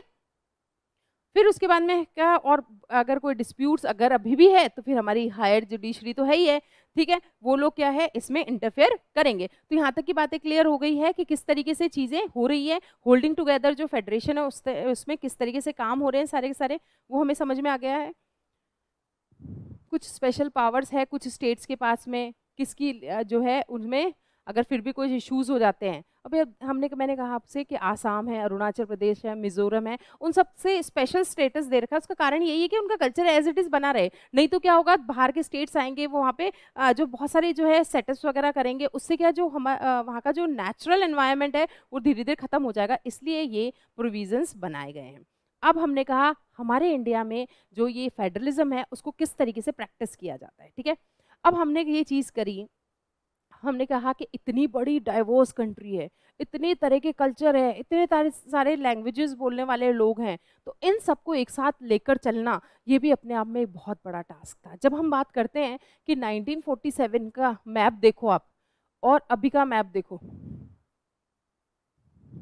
एक 1947 का मैप देखो और एक अभी का देखो, 2024 का देखो, तो उसमें आपको क्या देखने को मिलेगा, उसमें आप देखोगे कि बहुत सारे पुराने स्टेट थे वो डिसॉल्व हो चुके हैं, उनको मतलब जो है हटा दिया गया है, कुछ नए स्टेट्स बन चुके हैं। जब आपने उन मैप को देखा है तो आपको समझ में आया कि वहाँ पे जो नए स्टेट्स बने हैं, तो ऐसी क्या हुई थी कि नए स्टेट्स बनाने की ज़रूरत हो रही है, पुराने को हटा के फिर या उनको हमने कहा तोड़ के हमने नए स्टेट्स बनाए, तो ऐसी क्या ज़रूरत पड़ी है हमारे यहाँ। क्योंकि हमने कहा कि कई स्टेट्स में जब आप जाते हो तो वहाँ पे लैंग्वेज के बेसिस पे वो बटे हुए हैं। हमने कहा ना हर स्टेट्स को हमने अलग अलग क्यों बांटा है, या तो वहाँ का कल्चर, वहाँ की प्रैक्टिसेस, वहाँ का रिलीजन कुछ अलग अलग है, इसलिए हमने उनको स्टेट्स को अलग अलग बांट रखा है। फिर उसके बाद में हमने देखा 1947 के बाद में जब हम लोगों ने हमने वो देख रहे थे पूरा उनको रीऑर्गेनाइज कर रहे थे सारे स्टेट्स को, तो हमने ये प्रॉब्लम्स देखी कि लोगों को एक ही स्टेट में रह रहे हैं लेकिन उनकी लैंग्वेजेस अलग अलग है, तो उस बेसिस में उनको फिर बांटा गया था। तो हम देखेंगे जब हमारे कुछ नए स्टेट्स बने हैं वो लैंग्वेज के बेसिस पे बने थे, जैसे तमिलनाडु है, ठीक है, तो इस तरीके से जो है अलग अलग बन रहे थे, लैंग्वेज के बेसिस पे उनको बनाया गया है। तो हमने ये कहा कि फेडरल सिस्टम जो है या फेडरलिज्म जो है ये केवल ये ऐसा नहीं कि कॉन्स्टिट्यूशनल प्रोविजंस की वही देखा जाए, मुद्दा वही बनाया जाए, लेकिन हमें क्या करना है, इस डाइवर्सिटी का भी ध्यान रखना है, हमें लोगों की इच्छाओं का भी ध्यान रखना है कि वो क्या साथ रहना चाहते हैं नहीं रहना चाहते, सब चीज़ों को देखना पड़ेगा, ताकि आगे आने वाले टाइम में जो है इस तरीके से कॉन्फ्लिक्ट्स या कोई डिस्प्यूट हमें देखने को नहीं मिलते हैं, ठीक है। अब हमने कहा ऐसा नहीं था कि 1947 में जो हमारे स्टेट्स वगैरह बने हुए थे वो एज इट इज थे, क्योंकि जब ब्रिटिशर्स हमारे यहाँ से गए थे तो हमारे यहाँ पे जो 17 प्रोविंसेस ही थी।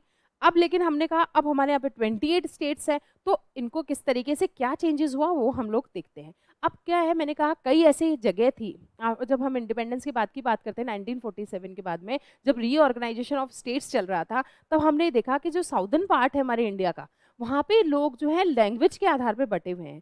तो फिर हमने जब उनका रीऑर्गेनाइजेशन हम कर रहे थे तो हमने उसी को बेस बनाया है कि लैंग्वेज के जो अकॉर्डिंग जो है लोगों को एक साथ किया गया, जो भी डिफरेंट लैंग्वेजेस बोल रहा है उनको अलग करा गया, मतलब मान लो एक बड़ा स्टेट था उसको तोड़ के उसके 2 स्टेट बनाए गए, तो ये सब चीज़ें हमने ध्यान में रखी थी।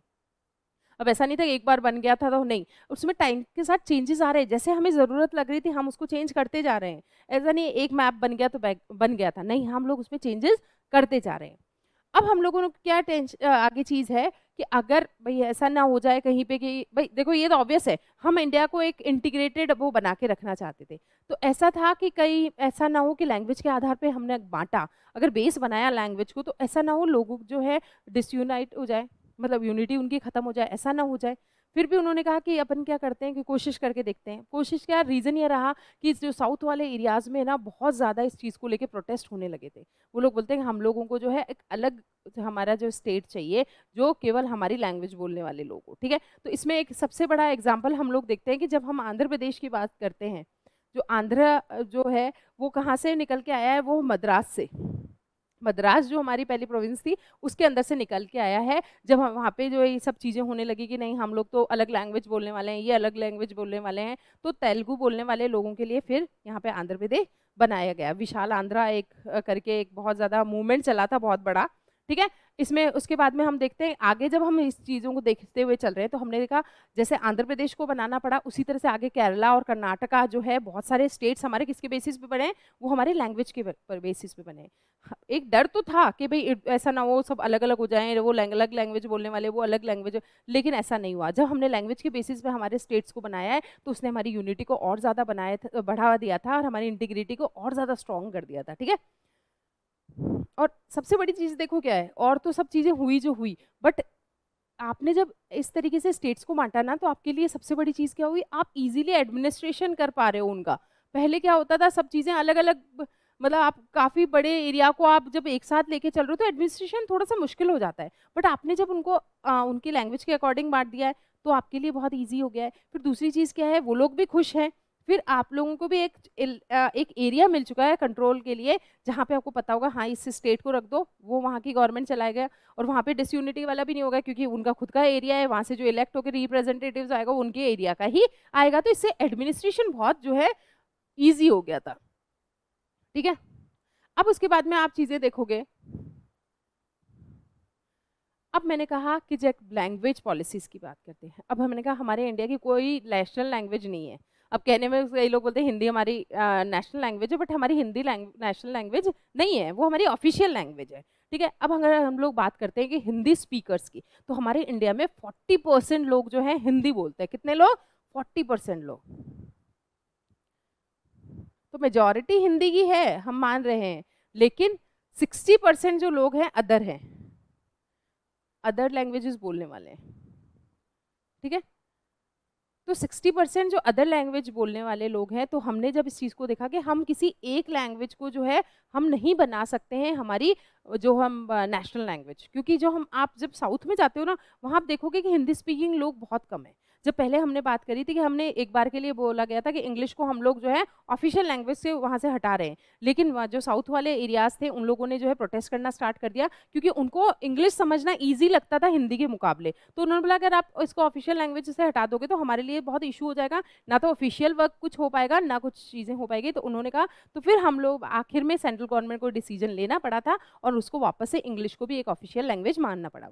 तो हमने कहा दो हमारे ऑफिशियल लैंग्वेजेस है, दो हमारी ऑफिशियल लैंग्वेजेस है, एक है हमारी हिंदी, मतलब ऑफिसेस के सारे काम या तो हिंदी में होते हैं या फिर इंग्लिश में होंगे, ठीक है। ये हमारी जो है दो ऑफिशियल लैंग्वेजेस है। अब हमने कहा हमारे यहाँ पे टोटल जो है 22 स्केड्यूल लैंग्वेजेस है।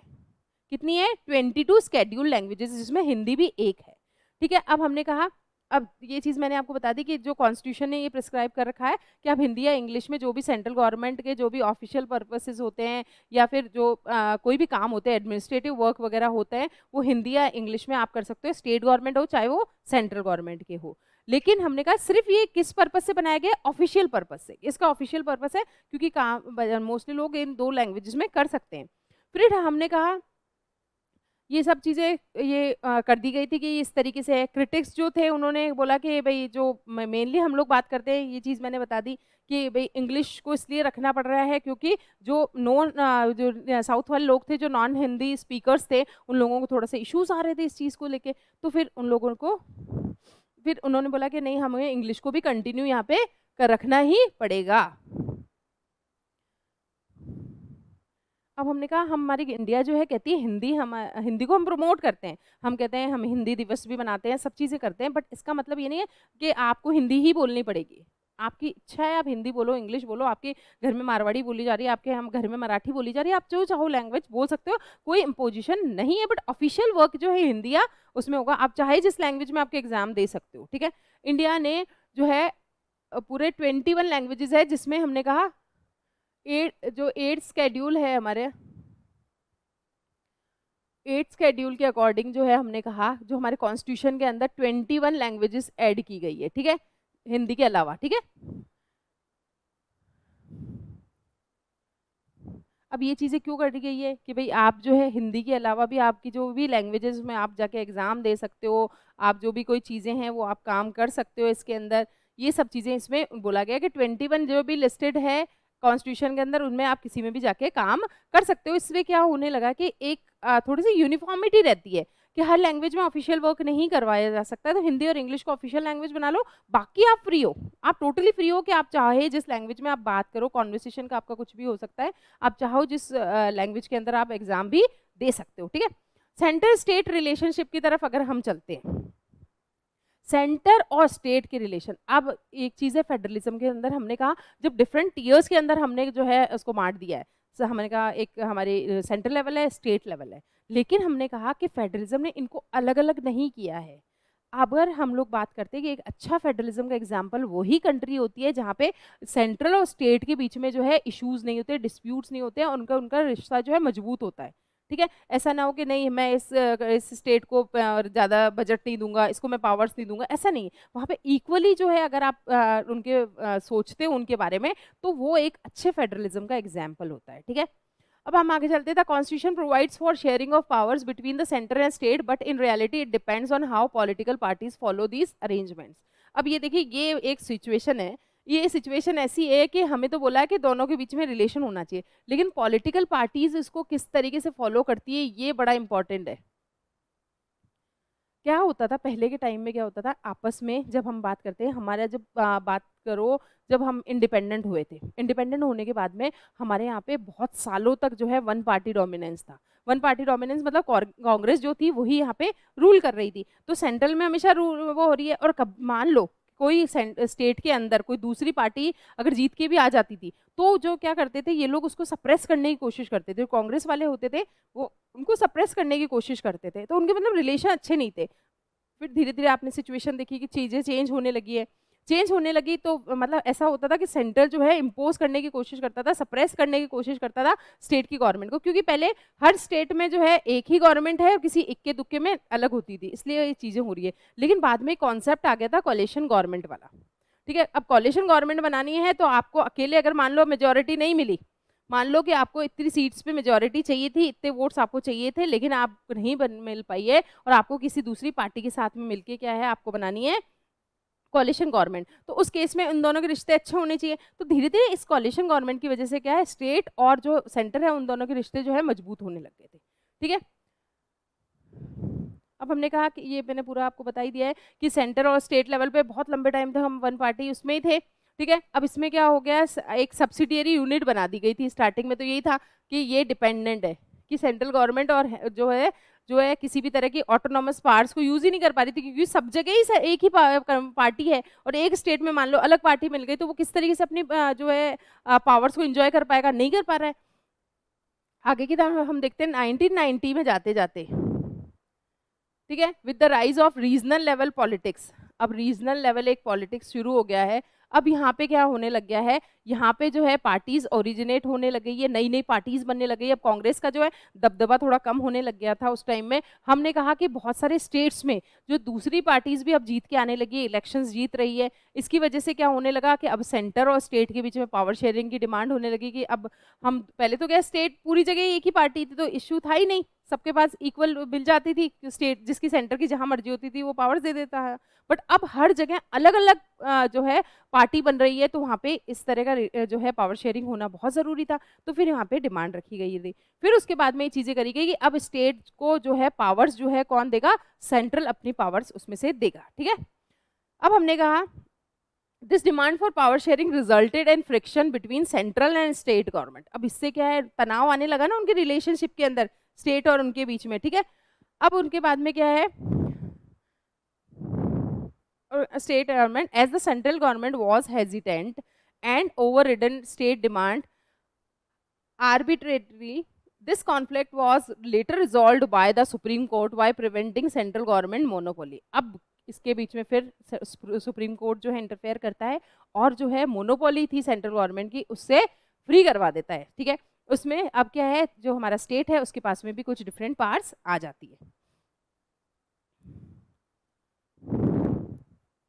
अब हमने कहा कि with the rise in regional political parties there came a trend. अब हमने कहा, अब वो बता ही दिया मैंने सारी चीजें, कॉलिशन गवर्नमेंट वाला, जब एक से ज्यादा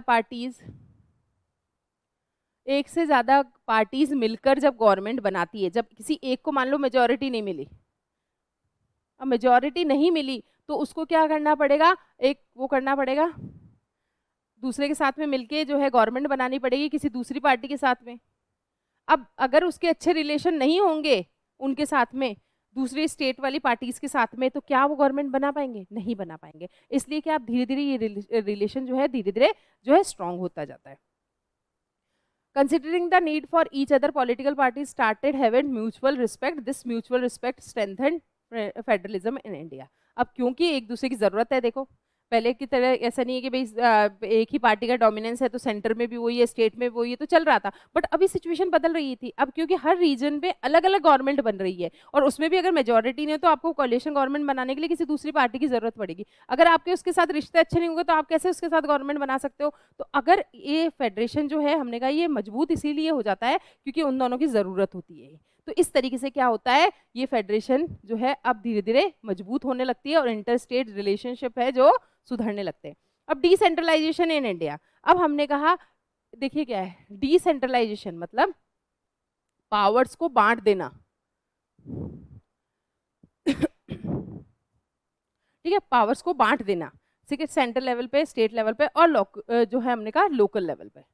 क्योंकि इतना बड़ा कंट्री है, इतने वो है यहाँ पे जो है मोस्टली जो हमने देखा चीज़ें है, हमारा जो इंडिया है वो विलेजेस से बना हुआ है। ठीक है, तो हमारे यहाँ पे जो मेजॉरिटी ऑफ पॉपुलेशन है वो कहाँ पर है? वो है रूरल एरियाज में। ठीक है, कहाँ पे? रूरल मतलब विलेजेस में रह रही है मोस्टली। तो अब छोटे मोटे विलेज को आप स्टेट में बैठे बैठे कैसे आप एडमिनिस्टर कर सकते हो उनको? तो अगर आपको प्रॉपर एडमिनिस्ट्रेशन करना है तो आपको क्या करना पड़ेगा? उनको डिफरेंट लेवल्स पे गवर्नमेंट देनी पड़ेगी। ठीक है, तो यहाँ पे क्या हुआ फिर इसके बाद में जो एक थर्ड ईयर जो है उसका हमारे सामने कॉन्सेप्ट आता है कि अगर रूरल एरियाज को अच्छे से एडमिनिस्ट्रेशन करना है, उनको अच्छे से गवर्न करना है, तो हमें एक थर्ड ईयर की भी जरूरत पड़ेगी। ठीक है, आगे की तरफ हम चलते हैं।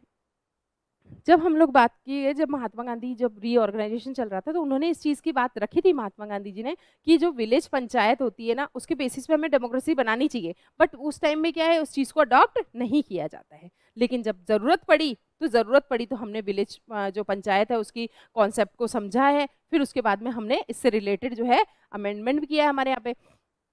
जब हमें लगा कि भाई हमें विलेज पंचायत की बड़ी ज़्यादा ज़रूरत है तो उस केस में क्या करने लगा, हमने फिर यहाँ पे जो है फर्स्ट विलेज पंचायत जो है बनी है राजस्थान के अंदर बनी थी इन 1952। ये ध्यान रखना है, फर्स्ट विलेज पंचायत कहाँ बनी थी? राजस्थान के अंदर बनी थी और 1952 में बनी थी। और बाद में धीरे धीरे अलग स्टेट में भी इसको कर लिया गया था। ऐसा नहीं है कि मतलब सारे सारे स्टेट्स में आपको थर्ड ईयर मिलेगा, बट जो बड़े बड़े स्टेट्स हैं उनमें इस तरह का कॉन्सेप्ट जो है आ रहा था। फिर हमने कहा अब जो चीज़ें थी वो चीज़ें अब यूँ होने लगे कि जिसकी मर्जी है वो थर्ड ईयर इंट्रोड्यूस कर रहा है, जिसकी मर्जी नहीं है वो इसको इंट्रोड्यूस नहीं कर रहा है। फिर हमने आगे करते हैं इसकी चीज़ को, तो फिर आगे क्या है, गवर्नमेंट ने इससे रिलेटेड एक वो ही बना दिया, अमेंडमेंट ही लेके आ गए कि अब जो है क्या करना है। 1992 में एक अमेंडमेंट लेके आ गया था जिससे हुआ था कि अब हर जगह विलेज पंचायत होना बहुत ज़रूरी है। और इनमें क्या है, आपने विलेज पंचायत बना के छोड़ दी ऐसा नहीं होना चाहिए। उनमें टाइमली जो है वो आप हर 5 साल में आपको इलेक्शंस भी करवाने हैं। क्या होता है भाई, हाँ कॉन्सेप्ट बना दिया ठीक है, बट वहाँ पे इलेक्शंस हो ही नहीं रहे हैं। इलेक्शन नहीं होंगे तो किस तरीके से आप उनको एडमिनिस्टर कर सकते हैं? तो इसलिए क्या करेंगे, हर 5 साल में इलेक्शंस होने ही होने चाहिए। ठीक है, ये चीज़ यहाँ पे बात रखी गई। तो यहाँ पे बात की गई कि रेगुलर इलेक्शंस होने चाहिए, रेगुलर इलेक्शन होने चाहिए हर 5 साल में, एक रेगुलर इंटरवल में इलेक्शन होना चाहिए, तभी डिसेंट्रलाइजेशन का कोई मतलब है। फिर उसके बाद में क्या है कि क्या कहा गया है, अब डिसेंट्रलाइजेशन है, पावर्स दी गई है, तो अब जो लोकल जो है यहाँ पे पावर्स कौन देगा इनको? स्टेट देगा यहाँ पे। ठीक है, तो स्टेट से इसको पावर्स मिलेगी यहाँ पे। ठीक है, स्टेट की पावर्स है उसमें से कुछ पावर जो है लोकल गवर्नमेंट को दी जाएगी। यहाँ पे यहाँ तक की बात हो गई क्लियर?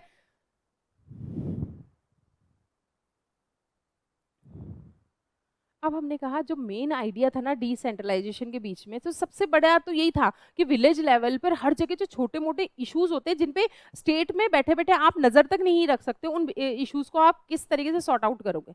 तो उन बेसिक इश्यूज को निपटाने के लिए जो है किसकी ज़रूरत हुई थी? मेन चीज़ तो इसीलिए हमने लोकल लेवल बनाया है, ताकि हम ऐसे सारे की सारी चीज़ों को हम क्या कर सकें, हम लोग उनको रिजॉल्व कर सकें। ठीक है, अब क्या होता है, अब एक छोटा एरिया होता है तो वहाँ पे एक एक आदमी की, हर एक छोटे छोटे गांव की आप नज़र रख सकते हो। बट अब स्टेट इतना बड़ा स्टेट है, उसमें पता नहीं कितने ही गांव हैं, तो आप स्टेट में बैठे बैठे नहीं कर सकते। तो लोकल लेवल पे जब इस तरह का जो गवर्नमेंट लेके आते हो, उससे क्या होता है, वहाँ के लोकल इश्यूज होते हैं, छोटे मोटे जो मतलब ऐसे डिस्प्यूट्स होते हैं, उन सब पे आप क्या कर सकते हो, उन पे अच्छे से निगरानी रख सकते हो। उनसे रिलेटेड क्या कानून बनना चाहिए, क्या डिसीजंस लेने हैं, वो जो है लोकल टीयर की जो गवर्नमेंट होता है उसको ही पता होता है। ठीक है।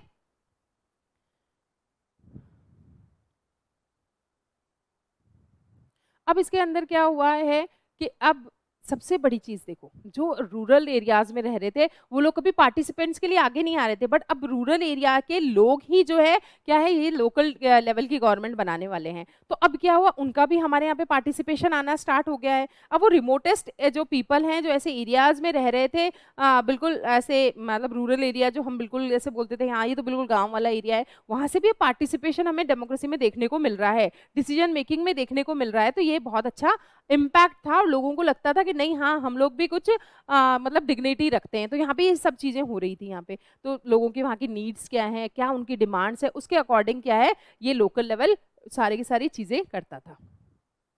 आगे चलते हैं।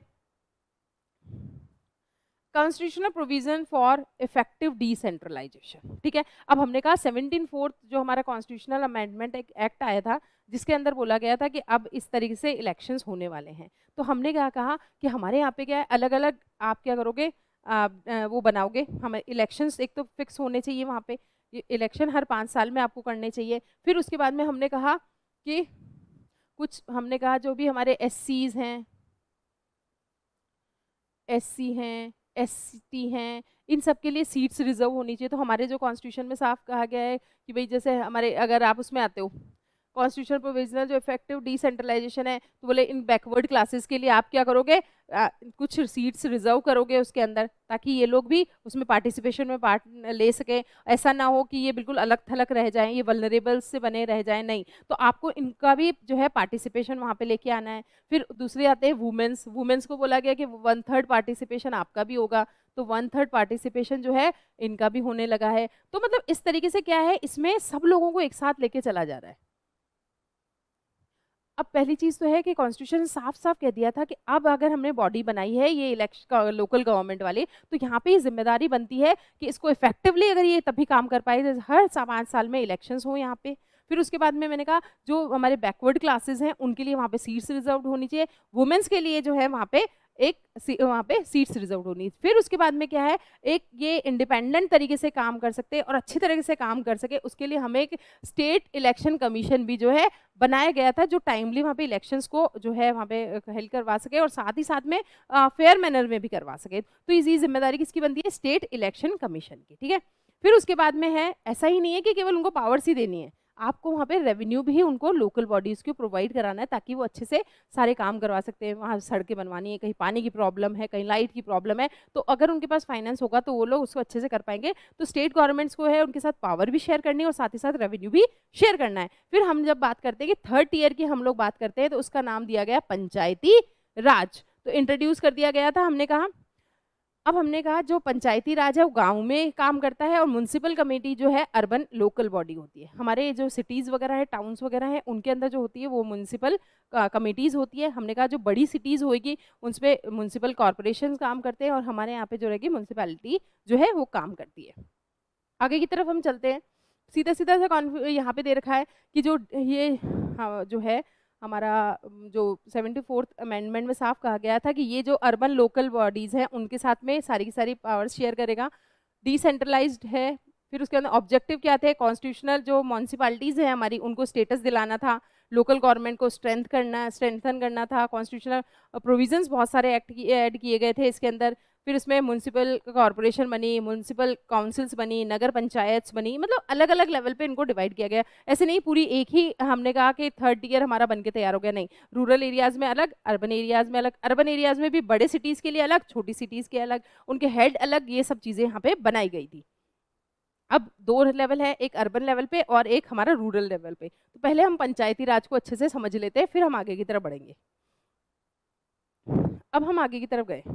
अब जो हमने कहा लोकल गवर्नमेंट होती है रूरल एरिया वाली, उसको हम क्या कहते हैं, पंचायती राज। अब हमने कहा इसमें क्या होता है, अब आपको ये पिक्चर दिख रही होगी, तो यहाँ पे क्या है, इसके अंदर आप देख रहे हो सबसे नीचे ग्राम पंचायत होती है, फिर पंचायत समिति होती है, फिर जिला परिषद होती है। अब हमने कहा कोई एक विलेज या 2-3 विलेज जो है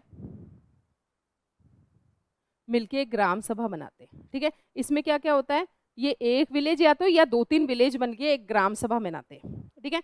और पंचायती राज में क्या होता है, 2-3 ग्राम सभा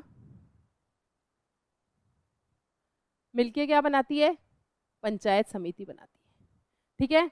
और फिर डिस्ट्रिक्ट लेवल पे हमने कहा कि 2-3 पंचायत समिति मिलके क्या बनाती है, मिलके बना लेती है हमारी जिला परिषद। क्लियर हो गया। सबसे छोटी जो यूनिट है वो हमारी होती है ग्राम पंचायत, फिर उसके बाद में हमने कहा उसके ऊपर पंचायत समिति, उसके ऊपर हमारी होती है जिला परिषद। यहाँ तक की क्लियर हो गई है। अब हम लोग इनका कुछ पॉइंट्स देख लेते हैं। फर्स्ट लेवल पे हम देखते हैं, द फर्स्ट लेवल जो है हमारी ग्राम पंचायत है। इसके अंदर क्या होता है, कुछ या तो कोई इंडिविजुअल ग्रुप हो सकता है या फिर ग्रुप ऑफ विलेजेस मिलके यहाँ पे क्या है, ये हमारी ग्राम पंचायत बनाते हैं। फिर हमने कहा ये ग्राम पंचायत क्या करेगी, ये ग्राम पंचायत जो है यहाँ पे सिलेक्ट करेगी कुछ वार्ड मेंबर्स को, ठीक है। कुछ वार्ड मेंबर्स को सिलेक्ट किया, और इसके अंदर से कुछ है हमारे यहाँ एक निकल के आएगा, हेड होगा जो, वो होता है सरपंच, ठीक है। यहाँ पे एक हेड होगा सरपंच। क्लियर है यहाँ तक की बात। आगे चलते हैं हम। They are directly elected by the adult population of their wards and villages. अब यहाँ इनके लिए वोट जो है, इनके ही गांव की जो अडल्ट पॉपुलेशन है वो लोग इनके लिए वोट करेंगे, और वहां से वार्ड मेंबर्स इलेक्ट होके आएंगे, और वहीं से एक सरपंच इलेक्ट होके आता है। फिर जब हमने कहा सेकेंड लेवल में ग्राम पंचायत से आगे हम चलते हैं। Gram panchayat is the decision making body of the village, ठीक है। अब ये किसके अंडर में काम करेगी, सुपरविजन ऑफ द ग्राम सभाएं। अलग अलग जो ग्राम सभा हैं उनके अंडर में ये काम करती है ग्राम पंचायत, ठीक है। ग्राम पंचायत, फिर उसके बाद में ग्राम सभा, और फिर उसके बाद में हमने कहा ग्राम पंचायत के जितने भी वोटर्स है ना, वो सब ग्राम सभा के अंदर आते हैं। पहले ग्राम पंचायत फिर ग्राम सभा। ग्राम पंचायत के जितने भी वोटर्स हैं वो ग्राम सभा के अंदर आएंगे। फिर इसमें साल में जो हम लोग बात करते हैं 2 या 3 बार जो लोग वो मीटिंग बुलाएंगे, और फिर मीटिंग बुला के जो जो प्रॉब्लम्स है, वो क्या क्या प्रॉब्लम है उनके बारे में डिस्कशन होगा। फिर उसके बाद में बात की जाएगी कि अगली बार हम जब मिलेंगे तो इसी सारे सॉल्यूशन बता दिए जाते हैं। अगली बार हम चेक करेंगे क्या वो सारी प्रॉब्लम सॉर्ट आउट हुई है या नहीं हुई है, ठीक है। Review the performance of the gram panchayat and also approves it's budget. फिर उसके बाद में इसका बजट डिसाइड किया जाता है। कौन कर रहा है, ग्राम सभा, ठीक है। अब इसके बाद में जो है कि elected representative are answerable to the voters. अब हमने कहा कि जो हमारे वहाँ के गांव के जो भी लोग हैं, सिटीजन्स हैं जिन्होंने वोट दिया है, उनके टूवर्ड्स जो है इलेक्टेड रिप्रेजेंटेटिव्स आंसरेबल है। कल को अगर उनका कुछ काम नहीं होता है तो वो आके सीधा पूछ सकते हैं कि हमारा ये काम क्यों नहीं हुआ है, ठीक है। तो 3 लेवल्स है। फिर उसके बाद में हम लोग बात करते हैं फर्स्ट लेवल पर। ये हमारा हमने ग्राम पंचायत पढ़ लिया, फिर ग्राम सभा होती है, फिर हम आगे की तरफ चलते हैं, ठीक है। अब आ जाओ सेकेंड लेवल के ऊपर। अब कुछ ग्राम पंचायतें मिलके क्या बनाएगी, पंचायत समिति बनाएगी, जिसको हम मंडल भी कहते हैं, ठीक है। मंडल भी कहते हैं हम इसको ब्लॉक लेवल पे। अब आपने क्या करा, 2-3 पंचायत समितियां हुई, पंचायत समितियों ने मिलके क्या बनाया, एक मंडल बना लिया है।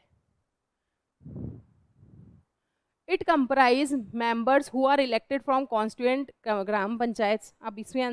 अब इसमें कौन लोग होंगे, सारे के सारे वो लोग जाएंगे जो यहाँ से ग्राम पंचायत से इलेक्ट होके वो किस में जाएंगे, वो जाएंगे पंचायत समिति के अंदर, ठीक है। फिर वहाँ पे जो है इनके ऊपर एक हेड होता है जिसको बीडीओ कहा जाता है या ब्लॉक डेवलपमेंट ऑफिसर कहा जाता है, ठीक है। तो यहाँ पे वहाँ पे जब हमने ग्राम पंचायत के इलेक्शन कराए, वहाँ सरपंच इलेक्ट होके आया है। यहाँ पे हमने इलेक्शन कराए तो यहाँ पे ब्लॉक डेवलपमेंट ऑफिसर या बीडीओ है, वो इलेक्ट होके आया है। क्लियर है। ग्राम पंचायत के इलेक्शंस में सरपंच और वार्ड मेंबर्स आते हैं। फिर हमने कहा जो ये वाले इलेक्शंस होते हैं इनके अंदर जो है हमारा बीडीओ इलेक्ट होके आता है। अब थर्ड लेवल है, बहुत सारी जो है हमने कहा जो ये हमारी पंचायत समितियां मिलकर क्या बनाती है, हमारी जिला परिषद बनाती है। अब हमने कहा जिला परिषद इन्होंने बना दिए, जो है हमने कहा जो कॉन्स्टिट्यूएंट जो पंचायत समिति थी उनके लोग इलेक्ट होके फिर इसके अंदर जाते हैं और वो जिला परिषद बनाते हैं, ठीक है।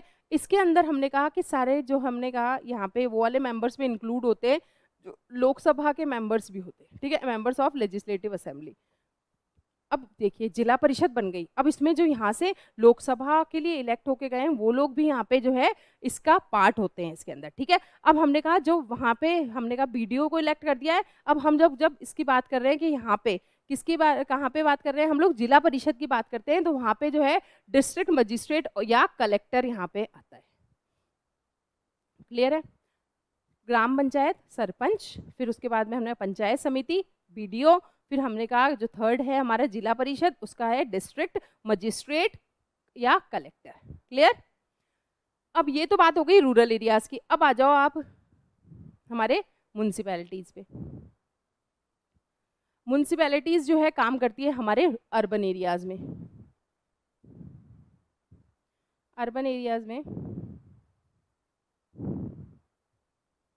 अर्बन एरियाज के अंदर जो है हमने कहा ये म्यूनिसिपैलिटीज काम करती है। अब देखिए क्या है, एक अर्बन एरिया है तो उसमें कहीं में बड़ी बड़ी सिटीज भी होती है, इसमें छोटे छोटे टाउन्स भी होते हैं, कस्बे टाइप के भी होते हैं, तो उनके अलग अलग टाइप की काम होगी। तो हमने कहा जो इसमें दो तरह की हम चीज़ें देखते हैं, हमने कहा एक बिग सिटीज़ के लिए, ठीक है, और एक मैंने कहा स्मॉल टाउन्स के लिए।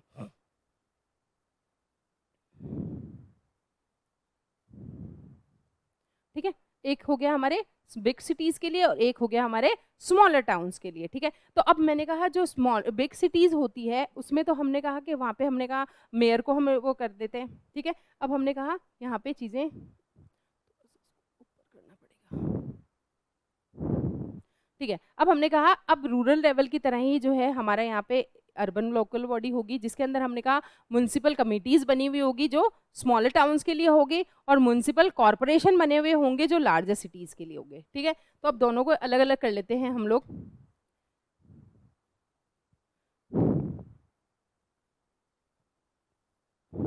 ठीक है, अब हमने कहा यहाँ पे हो गई बिग सिटीज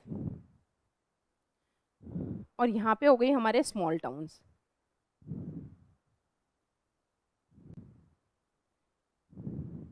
ठीक है, अब बिग सिटीज जो होती है यानी कि बड़े बड़े जो शहर कस्बे वगैरह होते हैं उनके लिए तो म्युनिसिपल कॉरपोरेशंस बनी होती है। क्या बनी होती है? Municipal corporation.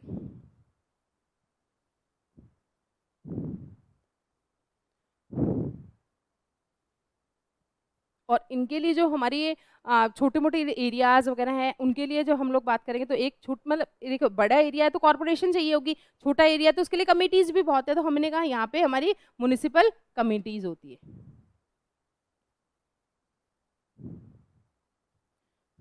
ठीक है, कमिटीज भी हो गई इसके अंदर हम लोग। अब आगे की तरफ हम चीजें देखते हैं। अब जो ये है हम लोग बात करें, चाहे वो म्युनिसिपल कॉर्पोरेशन हो चाहे वो म्युनिसिपल कम्युनिटीज़ वगैरह हो, तो दोनों में ही क्या अलग अलग चीज़ें होती है। वार्ड मेंबर्स होंगे, उसमें अंदर से एक हेड निकल के आएगा, जैसे हमने बीडीओ पढ़े, हमने कहा कलेक्टर पढ़ा, उसी तरीके से यहाँ पे भी होगा। ठीक है, अब हम लोग यहाँ पे देखते हैं कि जो म्युनिसिपल चेयरमैन जो है वो कहाँ से, यहाँ से जो है म्युनिसिपल चेयरमैन जो इलेक्ट होके आएगा। फिर उसके बाद में हम लोग बात करते हैं ये जो चीज़ें हो रही है, मतलब ये अर्बन एरियाज़ का जो हम लोग बात कर रहे हैं, इसके अंदर जो है हम देखते हैं एक बार, These bodies comprise elected members from different wards and elected head। क्योंकि हमने क्या कहा, एक सिटीज़ है, हमने कहा चाहे वो छोटे टाउन हो चाहे बड़े टाउन हो, तो उसमें भी जो छोटे मोटे वार्ड होते हैं उनको वार्ड के रूप में बांट, मतलब पूरे टाउन को हमने वार्ड्स में बांट रखा है ताकि इजीली वहाँ पे इलेक्शंस हो सके, इजीली वहाँ की प्रॉब्लम्स को हम देख सकते हैं। ठीक है, फिर हमने कहा उनके ऊपर एक हेड इलेक्ट होके आता है।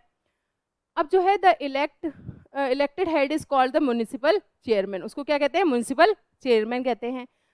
In the case of municipal chairman and mayor, in the case of mayor, अब दोनों की चीज़ों में देखेंगे, म्युनिसिपल चेयरमैन और एक हो गया हमारा मेयर। ठीक है, अब हमने कहा it also includes a government official called the municipal executive officer या म्युनिसिपल कमिश्नर। ये तीन नाम आप ध्यान में रखो, एक म्युनिसिपल चेयरमैन हो गया है, दूसरा हमने कहा मेयर हो गया, और तीसरा हमारे पास में म्युनिसिपल कमिश्नर हो चुका है। ठीक है, अब हमने आगे देखा न्यू सिस्टम जो है हमारे यहाँ पे वो लार्जेस्ट, पहली बार मतलब हमारे मतलब ये चीज़ इंट्रोड्यूस की गई थी। ये बहुत बड़ा एक्सपेरिमेंट था ये डेमोक्रेसी के साथ में कि आप थर्ड टियर को भी इंट्रोड्यूस कर रहे हो पहली बार, लेकिन ये बहुत पॉजिटिव रहा, बहुत पॉजिटिव रहा है इसके अंदर।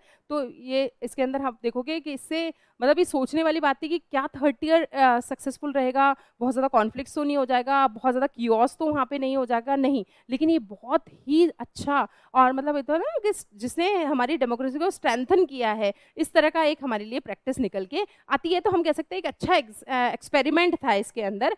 तो अब हम लोग एक चीज़ आगे देखते हैं। तो बिग सिटीज़ में हमने कहा म्यूनसिपल कॉर्पोरेशन होती है, तो वहाँ पे जो हेड बन के आएगा वो म्यूनसिपल चेयरमैन बन के आया, और वहीं पे हमने कहा स्मॉल टाउन्स होते हैं वहाँ पे जो है मेयर इलेक्ट होके आता है, ठीक है। तो एक हमने कहा सब पूरा सिस्टम में चल रहा है, रूरल एरियाज़ में इस तरीके से होना चाहिए, अर्बन एरियाज़ में इस तरीके से होना चाहिए, कौन कौन से हेड होंगे, उनके क्या काम होंगे, उनके पास क्या क्या पावर्स होंगे, सब क्लियरली मेंशन है वहाँ पे, दे रखा है, ठीक है। अब आगे की तरफ चलते हैं, कंक्लूड कर दिया जाए अब इसको।